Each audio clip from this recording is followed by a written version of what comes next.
नमस्कार, मी स्वाती तुमचं आपल्या टेस्टी किचनमध्ये खूप खूप मनापासून स्वागत करते.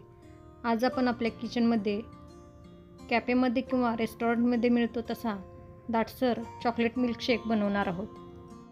जर हाच चॉकलेट मिल्कशेक तुम्ही बाहेर प्यायला गेलात तर तो खूप महाग मिळतो, पण घरी बनवला तर तो एकदम स्वस्तात बनवून तयार होतो.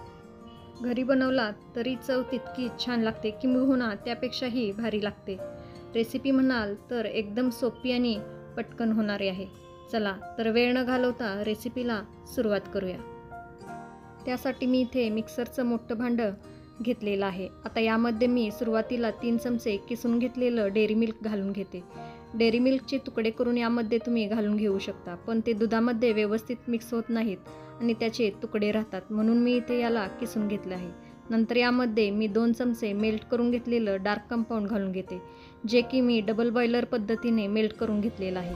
इथे तुमच्याकडे डार्क कंपाऊंड नसेल तर तुम्ही चॉकलेट सिरप यामध्ये घालू शकता. नंतर यामध्ये मी 4 ते 5 चमचे साखर घालून घेते. साखरेचं प्रमाण तुम्ही तुमच्या आवडीप्रमाणे कमी जास्त करू शकता. त्याचबरोबर यामध्ये मी 2 चमचे कोको पावडर घालून घेते.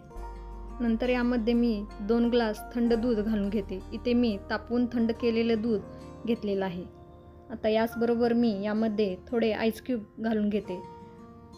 चॉकलेट मिल्कशेक अजून थोडं रिच हवं असेल तर तुम्ही यामध्ये 1 स्कूप व्हॅनिला आईस्क्रीम किंवा 1 स्कूप चॉकलेट आईस्क्रीम घालू शकता. आता यावरती झाकण लावून याला मी थोड्या वेळ करता फिरवून घेते. याला मी थोडा वेळ मिक्सरमधून फिरवून घेतलेलं आहे. हे तयार झालं आपलं थंडगार असं चॉकलेट मिल्कशेक. आता हे मी सर्व करते. त्याकरता मी जे आपण मगाशी डार्क कंपाऊंड मेल्ट केलेलं होतं तेच थोडं मी ग्लासला लावून घेतलेलं आहे. आता यामध्ये मी हे चॉकलेट मिल्कशेक ओतून घेते. किती क्रीमी आणि दाटसर आपलं चॉकलेट मिल्कशेक तयार झालेलं आहे तुम्ही बघू शकता. चवीलाही ते तितकंच जबरदस्त असं झालेलं आहे. आता यावरती मी गार्निशिंग करता थोडं कोको पावडर आणि डेअरी मिल्क घालून घेते. कोको पावडर आणि डेअरी मिल्क घालणं एकदम ऑप्शनल आहे. तुम्ही नाही घातला तरीही हे चवीला तितकंच छान लागणार आहे. हे तयार झालं आपलं कॅफे स्टाईल एकदम जबरदस्त असं चॉकलेट मिल्कशेक.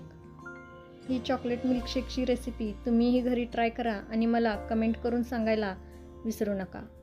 रेसिपी आवडली असेल तर प्लीज लाईक करा, शेअर करा. असेच छान छान व्हिडिओ पाहण्यासाठी टेस्टी किचनला सबस्क्राईब करायलाही विसरू नका. परत भेटू अशाच एका छानशा रेसिपीसोबत. तोपर्यंत मस्त खा, टुमटुमीत राहा. Bye bye. Thanks for watching.